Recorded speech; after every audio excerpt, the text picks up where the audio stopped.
আবারও স্বাগত CBN TV USA সংবাদ বুলেটিনে। শুনছিলেন কর্ণফুল ইনকাম ট্যাক্স সংবাদ শিরোনাম, এবারে বিস্তারিত।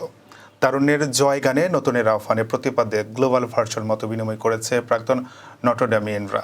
৩০ নভেম্বর সকালে এই ভার্চুয়াল মতবিনিময় সভার আয়োজন করে বাংলাদেশ নটরডেম অ্যালামনাই উত্তর আমেরিকা। এতে পৃথিবীর বিভিন্ন দেশে থাকা প্রাক্তন নটরডেমিয়ানরা অংশ নেন।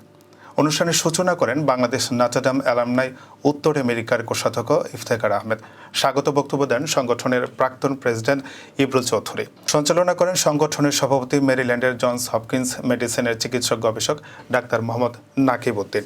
অনুষ্ঠানে শীর্ষে দিয়ে দেশাত্মবোধক গান করেন বাংলাদেশের প্রাক্তন কর কমিশনার বজলুর করিম ভূঁইয়া।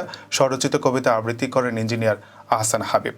বক্তব্য দেন স্বাধীনতা যুদ্ধের সময়ের ঘটনা নিয়ে নির্মিত ডকুমেন্টারি ব্লকেটের নির্মাতা ইউসুফ চৌধুরী। তিনি অভিবাসীদের নিয়ে নির্মাণাধীন ডকুমেন্টারির খণ্ডচিত্র প্রদর্শন করেন।